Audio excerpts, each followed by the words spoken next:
खत्म नहीं हुआ। हमें हवा में 100 फीट ऊपर भेजो। ये अब तक का सबसे क्रेजी एपिसोड होगा। ये लोग 100 फीट हवा में जा रहे हैं। इन्हें उस पोल को पकड़ कर रखना होगा और जो आखिर तक टिका रहेगा वही जीतेगा। हम चाहते हैं कि उनका दिमाग दौड़े, वो गेम के दौरान हर एक इमोशन फील करे। मुझे इससे डर लग रहा है। हम एपिसोड 6 पर हैं और यहाँ 13 लोग बचे हैं। अब तुम सब मेन कैरेक्टर्स हो। स्टोरी बहुत है, हम कंटेस्टेंट्स पर फोकस कर रहे हैं। मैंने इन्हें इतना नर्वस कभी नहीं देखा। 2 एपिसोड का पूरा प्रेशर एक मूवमेंट पर आकर टिक गया है। अलायंसेस टूट रही है। वो खुद से फुसफुसाती है। जब हम पिछला सीजन फिल्म कर रहे थे तब ये था ही नहीं, नॉर्थ अमेरिका का सबसे बड़ा साउंड स्टेज। ये बेबी! मैं जोश भर रहा हूँ, बड़े रिएक्शंस दे रहा तुम हूँ। में से कोई ऊंचाई से डरता है? जिम तो कांप रहा है। तुम गिरोगे, तुम 100 फीट नीचे गिरोगे। सेट पर इससे ज्यादा टेंशन वाला माहौल कभी नहीं हुआ। तुम महसूस कर सकते हो। प्लीज मेरा दिल मत तोड़ना।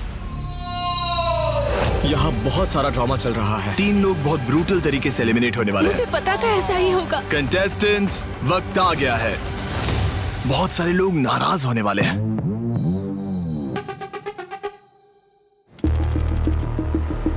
हमारे पास 3 अलग अलग ट्रेन्स हैं जो 3 अलग अलग प्लेटफॉर्म्स को पकड़ रही हैं। ये करीब 15 टन तक पकड़ सकती है। ये क्रेजी है। क्या तुम बता सकते हो इसकी कीमत कितनी होगी? सब मिलाकर करीब $5 लाख। सिर्फ इस एपिसोड के लिए? हाँ बिल्कुल, पर ये सच में बहुत इम्प्रेसिव है। हम कंटेस्टेंट्स को 100 फीट हवा में ऊपर उठा रहे हैं। क्या हमें यहीं रुक जाना चाहिए? हमें 100 फीट ऊपर भेजो। ये एक इंडोरेंस चैलेंज है। इन्हें जितनी देर तक हो सके पोल को पकड़ना है और जो आखिर तक टिका रहेगा वही जीतेगा। जब हम उन्हें हार्नेस पहनाते हैं तो हो सकता है काफी लोग पहली बार हार्नेस पहन रहे हो। जब उन्हें वायर से जोड़ा जाता है तो उन्हें पता ही नहीं होता कि ये सब क्यों हो रहा क्या है। तुम में से कोई ऊंचाई से डरता है? मुझे इससे डर लग रहा है। हाँ। जिम तो कांप रहा है। जिम को ऊंचाई पसंद नहीं?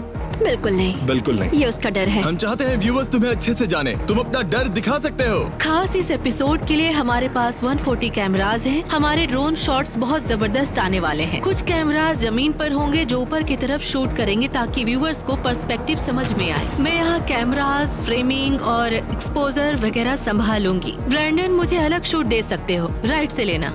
इस प्लेटफॉर्म्स पर बहुत सारे कैमरामैन नहीं हो सकते, तो अगर आप साइड में देखें तो आपको दिखेगा कि बहुत से तो जिम्मी और कंटेस्टेंट्स के पीछे छिपे हैं। हर प्लेटफॉर्म पर 5 से 6 कैमरास हैं क्योंकि ये हर मोमेंट को कैप्चर करना चाहते हैं, भले ही प्लेटफॉर्म पर वेट लिमिट हो। चलो गेम शुरू करते हैं। उनके लिए एक अलार्म बजेगा, बीप की आवाज पर फ्लोर नीचे गिरेगा और वो उस पोल को कस के पकड़ेंगे। ठीक है, प्लेटफॉर्म्स हट चुके हैं। क्या कोई इतनी जल्दी गिरने वाला है? उन्हें टाइम का कोई अंदाजा नहीं। शायद प्लेटफॉर्म 2 मिनट, 3 मिनट, 30 सेकंड तक ऊपर ना आए, फिर फ्लोर ऊपर आएगा, वो थोड़ी देर आराम करेंगे, पर फिर वो प्लेटफॉर्म वापस नीचे गिरेगा। ठीक है, सब वापस प्लेटफॉर्म पर आ गए हैं। अगर तुम्हें लगता है तुम नहीं जीतोगे तो वो पोल अभी छोड़ दो। क्या तुम कांप रहे हो मेरे दोस्त? निक गिरने वाला है। निक गिरने वाला है। नाइस ऑन बी और एलजी, परफेक्ट। और सारी रस्सियां बीले पर हैं, मतलब अगर वो गिरे तो 40 फीट नीचे गिरेंगे और धीरे धीरे डिसेलरेट होकर नीचे आते हैं। फिर उन्हें अनक्लिप कर दिया जाएगा। जो लोग चैलेंज से एलिमिनेट होते हैं वो उस एक्स पर खड़े होते हैं। 2 लोग गिरने तक ये चलता रहेगा। उनमें से एक पक्का मैं रहूंगा। हम नहीं चाहते कि ये ज्यादा सेफ लगे। हाँ। समझ रहे हो? हाँ, पता है ये थोड़ा क्रेजी लगता है। हम चाहते हैं कि उन्हें इसमें थोड़ा डर लगे। प्लीज मेरा दिल मत तोड़ना। क्या इस चैलेंज में ऐसा कुछ था जो बहुत एक्सट्रीम था और तुम्हें टेस्टिंग के दौरान उस चीज को हटाना पड़ा हो? हम ये सब बिना वायर्स के करने की बात कर रहे थे। बिना वायर्स के? और हम मतलब लोग गिरने बस वाले थे। नीचे हाँ, गिर वही जाते आइडिया था। तो फिर क्या होता? हम उन्हें पानी में गिराते। हाँ, पानी वाला मतलब ऑप्शन यहाँ था। मिट्टी की जगह पानी होता है ना? हाँ, तो फिर तुम लोगों ने ये क्यों ड्रॉप कर दिया? हमें हाइट बदलनी पड़ती। तो तुम्हें नीचे जाना पड़ता 25 या हाँ, फिर 50 50 फीट। समझ गया। तो जिम्मी के लिए उन्हें हवा में 100 फीट ऊपर ले जाना ज्यादा इंपॉर्टेंट था। हाँ, उसे बस कंटेस्टेंट्स के अंदर डर को जगाना था। अलार्म्स बजाओ, ये फाइनल राउंड होगा। हमें पता नहीं होता इस काम की सारी चीजें कैसे होंगी। मोनिका, तुम ये कर लोगी। तुम स्पाइडर हो। ब्राइली, मैं तुम पर भरोसा करती हूँ। मैं तुम्हारा साथ दूंगी और टाइलर का भी। तुम जानते हो मैं जो भी कहती हूँ उस पर हमेशा टिकी रहती हूँ। जब वो ऊपर थी तब मोनिका ने खुद से धीरे से कहा, ये झूठ है। क्या तुमने वो अपने हेडफोन्स में मैं सुना? यहाँ नहीं सुन रहा, कोई और सुन रहा है। हमें बता रहा है। मैं ये टाइलर को बताऊंगा और हम उसे अकॉर्डिंगली यूज करेंगे। मोनिका ने ऑफिशियली स्ट्रॉन्ग गेम जीत लिया है। यस। जिम कितना खुश है। मैंने उसे इससे ज्यादा खुश कभी नहीं देखा। हो सकता है कुछ लोग मुझे देखकर सोचे, ओह ये तो बहुत अनोइंग है, लेकिन मैं खुद को जिम कैरी जैसा समझता हूँ। मतलब अभी तुम मुझसे ऐसे बात करो तो मैं एक नॉर्मल इंसान हूँ, लेकिन जब शो ऑन होता है तब मैं पूरी तरह से उसमें घुल मिल जाता हूँ, बड़े बड़े रिएक्शंस देता हूँ। समझ रहे हो ना, यही मेरा स्टाइल है। जिम ने अभी तक एक भी चैलेंज नहीं जीता। नहीं, मोनिका ने उसे पूरे गेम कैरी किया है। मोनिका कैसा लग रहा है? अच्छा लग रहा है। मुझे लगता है कि मैंने 5 या 6 चैलेंजेस पार कर लिए हैं और अब तक एक भी नहीं हारी हूँ। कंपटीशन के मामले में मोनिका एक बहुत स्ट्रॉन्ग कंटेस्टेंट है, पर उससे भी बढ़कर वो एक कंटेंट मशीन है। जॉन सुबह के 5 बजे हैं और अब तक शूट खत्म नहीं हुआ। अभी 1 घंटे में मेरी पैनामा के लिए फ्लाइट है। और वो पैनामा शॉट सिर्फ ये दिखाने के लिए कि लैंड ने आइलैंड जीता है। हाँ। मतलब लिटरली सिर्फ 20 सेकंड का फुटेज दिखाने के लिए। मुझे फ्लाइट लेनी है, फिर बोट राइड, फिर प्रॉप प्लेन, फिर एक और बोट राइड। मुझे आइलैंड पर पहुंचकर उसे घुमाना है। इयन, स्वागत है $18 लाख के आइलैंड पर। और ये सब खत्म होने पर पहले बोट राइड, फिर प्लेन, फिर एक और बोट, फिर प्लेन, और फिर अगले दिन सुबह 6 बजे वापस, और फिर सीधा शूट पर। आज रात क्या होने वाला है? हम एपिसोड 6 पर हैं और यहाँ 13 लोग हैं, तो हम उन्हें काफी समय देते हैं ताकि कंटेंट मिल सके। फिर हम दूसरा गेम खेलेंगे। यही तो मैंने तुमसे कहा था। सीजन 2 में बहुत ज्यादा स्टोरी होगी, कंटेस्टेंट्स पर ज्यादा फोकस होगा, सिर्फ गेम्स पर नहीं। जाना होगा। ये अगला गेम तय करेगा कि तुम में से कौन मोनिका के साथ मिलकर 3 लोगों को एलिमिनेट करके उनसे $50 लाख जीतने का मौका छीनेगा। काइल, यहाँ क्या चल रहा है? तुम क्या सुन रहे हो? ये वाला जिमी और उसकी बातचीत सुनने के लिए है। हमारी टीम में जो लोग हैं जो जिमी से बात करता है उसकी आवाज बढ़ा देते हैं ताकि हम सुन सके कि वो क्या बात कर रहा है। जिमी, मुझे ये सिटी बहुत पसंद है। अगर मैं पैसे जीत गया तो ये शहर खरीद लूंगा और मैं 20 सिटी का मेयर बनूंगा ऑफिशियली। जिम, तुम इंटरेस्टिंग हो। और ये सेट पर अलग अलग लोग हैं। यहाँ टाइलर, फिर बूथ में स्टोरी प्रोड्यूसर्स हैं ताकि हम सब आपस में बात कर सके और सबको पता रहे कि एग्जैक्टली क्या चल रहा है। यहाँ से हम हर कंटेस्टेंट को ट्रैक कर सकते हैं और पूरी सीरीज में उन्होंने कौन कौन से माइलस्टोन्स हासिल किए, हर चैलेंज में कैसा परफॉर्म किया, उनके दोस्त कौन हैं, उनके कॉन्फ्लिक्ट्स और अलायंसेस क्या हैं। चलो सब लोग चलते हैं, देखते हैं कौन जीतेगा स्मार्ट गेम। जब ये हार्ट्स टूटेंगे तब बहुत से लोग नाराज होने वाले हैं। इंतजार नहीं हो रहा, डोर्स बंद करो। आज का गेम बहुत खास है क्योंकि ये जिमी के अपने ब्रांड न्यू साउंड स्टेज पर शूट हो रहा है। इसे जिमी ने करीब 6-7 महीनों में बनाया है। पिछली बार जब हम यहाँ थे तब ये नहीं था, और अब देखो ये बन गया है और काम भी कर रहा है। और ये नॉर्थ अमेरिका के सबसे बड़े साउंड स्टेजेस में से एक है। जिमी, ये सुनता तो तुम्हें मार देता। ये नॉर्थ अमेरिका का सबसे बड़ा साउंड स्टेज है। ये नॉर्थ अमेरिका का सबसे बड़ा साउंड स्टेज है नॉर्थ अमेरिका का। फ्री स्टैंडिंग, हाँ, क्योंकि बीच में कोई कॉलम्स नहीं है। यूजुअली ऐसे स्ट्रक्चर्स को सपोर्ट करने के लिए पिलर्स चाहिए होते हैं। और ये तो बस एक स्टूडियो है, यहाँ ऐसे बहुत से स्टूडियोज हैं और उसके बाकी के YouTube वीडियो सेट्स भी यहीं आसपास में बने हैं। जैसा कि आप देख सकते हैं ये पूरा एरिया फिल्मिंग कैंपस बनता जा रहा है। जरा सोच कर देखिए, सिर्फ एक यूट्यूबर इतना सब कुछ कर रहा है। स्मार्ट गेम में स्वागत है। अगर पिछले सीजन में मुझे किसी ने बताया होता कि अगला सीजन हम अपने स्टूडियो के बैकयार्ड में शूट करेंगे तो समझ रहे हो ना तुम। लेकिन ये हो गया, हम सच में कर रहे हैं। ये हमारा अब तक का सबसे फ्यूचरिस्टिक काम है। मतलब 4 साल पहले हम लोग पुराने चर्च में शूट कर रहे थे। एक कूल चीज ये होगी कि मैं खेलते खेलते ही रूल समझाऊं। जैसे कि हम पहले एक सिंपल सा पैटर्न बना देते हैं। एक फेक पैटर्न दिखाओ, बस एक सीधी लाइन बना दो। इसे सिंपल रखो ताकि समझ आ जाए। अगर तुमसे गलती हो गई और तुमने किसी नॉन ग्रीन टाइल पर कदम रखा तो फ्लोर रेड हो जाएगा। तुम वापस सिटी में जाओगे और तुम्हारा दिल टूट सकता है। तुम सबके पास अभी 10 सेकेंड्स हैं इस पूरे पैटर्न को याद करने के लिए। जब तुम तैयार हो अपने बटन को दबाओ और शुरू करो पहला राउंड। 2 3 3 4 3। ये लोग पूरी तरह से फोकस्ड हैं। मुझे नंबर्स के अलावा कुछ सुनाई नहीं दे रहा। जब वो इस साइड आ जाए, तुम चाहो तो उन्हें कंफ्यूज करो या फिर हेल्प करो। तुम सब मेरी हेल्प करना, क्योंकि मुझे सच में कुछ याद नहीं है। मैं इस वाले पर कदम रख रहा हूँ। मैंने लास्ट के 4 to 5 रोज याद कर लिए हैं, तो मुझे उम्मीद है वो वहाँ तक पहुँचे।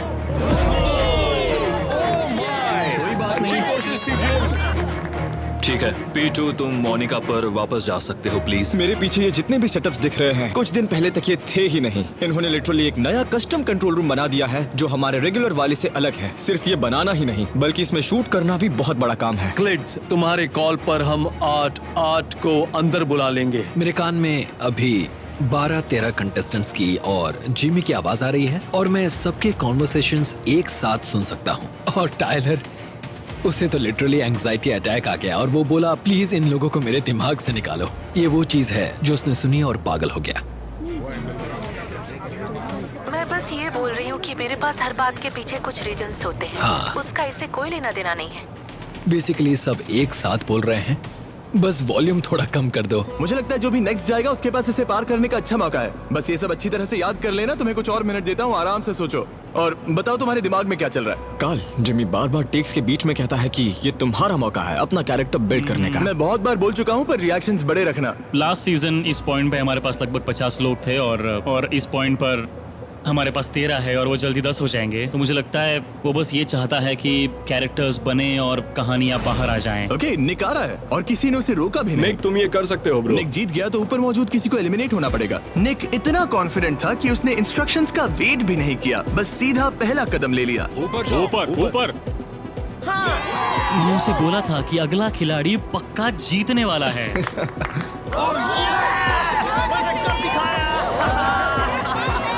ऑनेस्टली इन्होंने इस चैलेंज को मेरी उम्मीद से कहीं ज्यादा पहले पूरा कर लिया। हम 6 घंटे तक शूट करने वाले थे, तो अब हम वापस सिटी जा रहे हैं।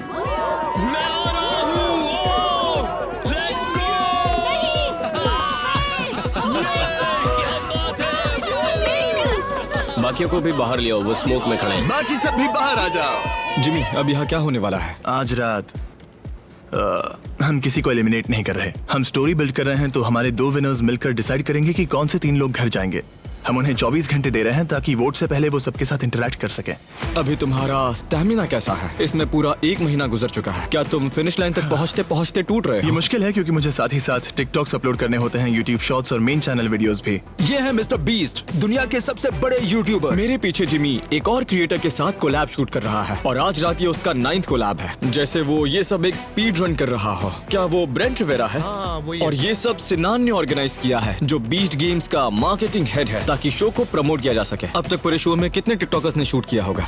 47, 48। वाह। और जिमी के साथ टाइम मिल पाना कितना मुश्किल है? बहुत बताओ। मुश्किल। बहुत मुश्किल, तुम्हारे चेहरे से पता चल रहा है। बहुत मुश्किल। हम जिमी के ब्रेकर्स के दौरान क्रिएटर्स को सेट के अलग अलग हिस्सों में रखते हैं ताकि कोलैब्स बैक टू बैक होते जाएं और टाइम बिल्कुल वेस्ट ना हो। बी सिटी के हर हिस्से को सेट पीस की तरह यूज करते हैं। Wait room, library, festival cafe, सब कुछ। लीथल शूटर ने मुझे सब कुछ सिखाया है। तुम लोग इसके लिए कितने वक्त से तैयारी कर रहे हो? हम लोग हफ्तों से इन सबको प्रिपेयर कर रहे होते हैं। जिमी के साथ शूट होने से पहले हम हर क्रिएटर के साथ बैठते हैं ताकि उनके आइडियाज और उनकी टाइमिंग विंडो हमारे आइडियाज और जिमी की टाइमिंग के साथ फिट बैठ सकें। मैं कई बार इन झाड़ियों के पास से गुजर चुका हूँ। सच में? मैं यहीं रह रहा हूँ। Oh my gosh. गेस करो कौन सा शॉट अंदर जाएगा? जिमी के साथ शूट करने से पहले हम एक स्टैंड इन के साथ पूरा सीन रिहर्स करते हैं ताकि कैमरा एंगल, साउंड और लाइट एकदम परफेक्ट हो, ताकि जिमी का काम एक टेक में पूरा हो जाए। गेस करो ये शॉट कौन मारेगा? 3, 2, 1। तुम्हारा स्केड्यूल बहुत ज्यादा बिजी है, हाँ, तो मुझे वापस 20 गेम्स के शूट पर जाना है। मैं इंस्टाग्राम स्टोरी डालना नहीं भूलूंगा, जाकर देखना।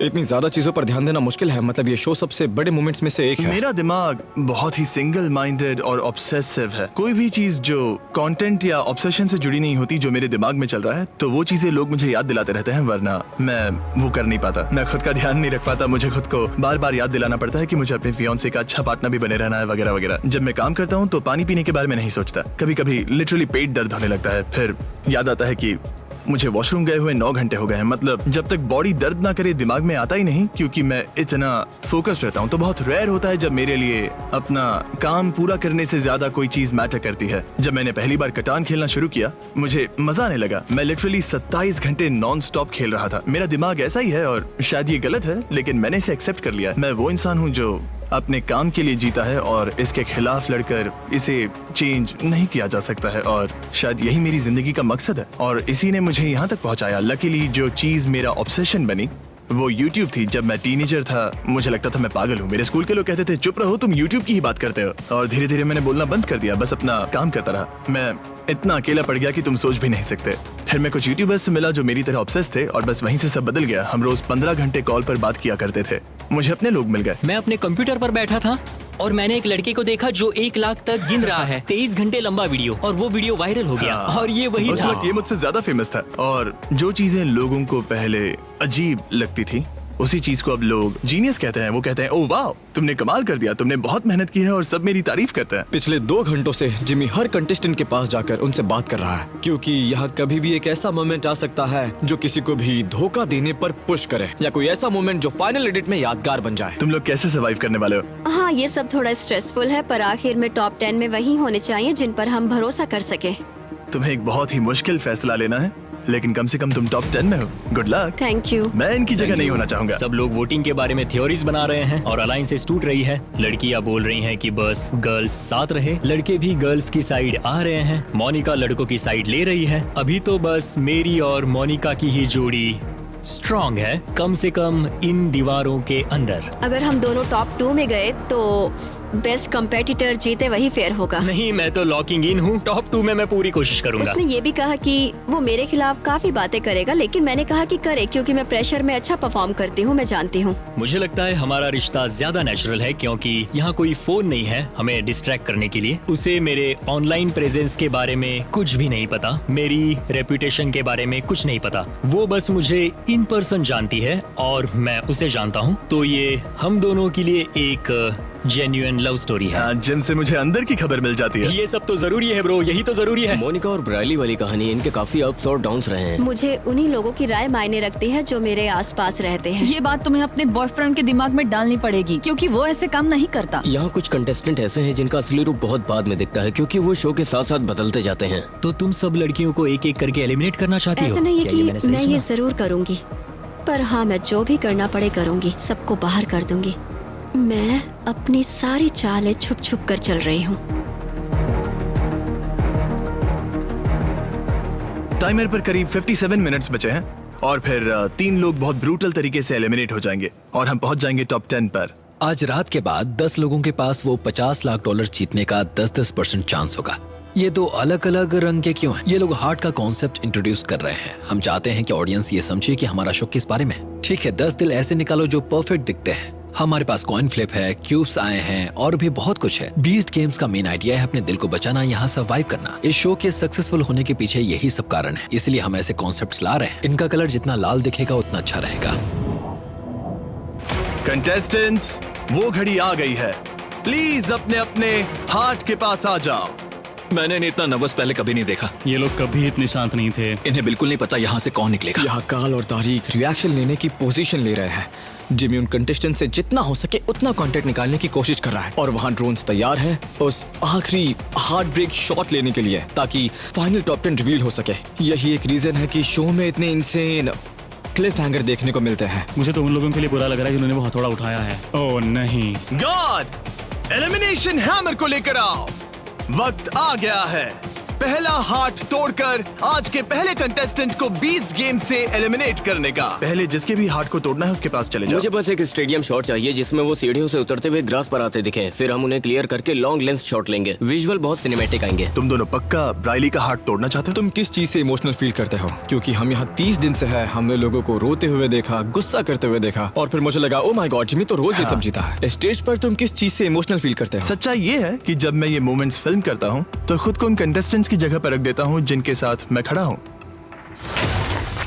तुम हमेशा कुछ ना कुछ महसूस करते ही हो। तुम कभी बहुत दुखी होते हो तो कभी खुश। सिचुएशन पर डिपेंड करता है। क्या कभी ऐसा हुआ है कि कंटेस्टेंट्स को देखकर तुम भी रो पड़े? हाँ, बहुत बार। मेरे YouTube चैनल पर देखो, बहुत सारे मोमेंट्स दिख जाएंगे। तुम अच्छे इंसान हो ब्रो, पर सॉरी। 2 हफ्तों में ये स्ट्रॉन्गमैन कंपटीशन कम्पीट करने वाला है। उसने पिछले 5 कंपटीशन लगातार जीते हैं। ये उसका छठा होगा। वो पल आ गया, सिर्फ एक और हार्ट तोड़ना है। मैंने सेट पर इससे ज्यादा टेंस माहौल कभी महसूस नहीं किया। हाँ, तुम तनाव फील कर सकते हो, और मैं तो कभी लोगों के सामने उनका दिल तोड़ने वाला इंसान नहीं बनना चाहूंगा। ये देखने में काफी ब्रूटल होगा।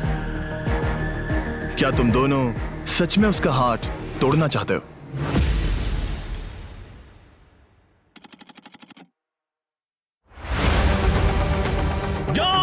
इन्हें जिंदा दफना दो। ये वो डर है जिससे हर इंसान डरता है। मुझे अभी से थोड़ा क्लॉस्ट्रोफोबिक महसूस हो रहा है। हमें कई घंटों के लिए प्रोडक्शन रोकना पड़ा। अभी बहुत सारे इश्यूज हैं हमारे सर पर जिन्हें सॉल्व करना है। कल बहुत भारी बारिश होगी। अगर आज रात ये शॉट नहीं लिया तो हमारे लिए सब कुछ खत्म हो जाएगा। क्या आप मोनिका के पेरेंट्स हैं? मतलब तुम कभी कंटेस्टेंट से इमोशनली अटैच हो जाते हो? क्या तुमने इन्हें बताया कि तुम शादीशुदा? हाँ, मैं शादीशुदा हूँ। क्या सच में? वहाँ कंटेस्टेंट्स अपनी फैमिली के साथ है और यहाँ एक पूरा नया सेट बनाया जा रहा है, एक आखिरी फैमिली डिनर के लिए। जंग पर भेजने से पहले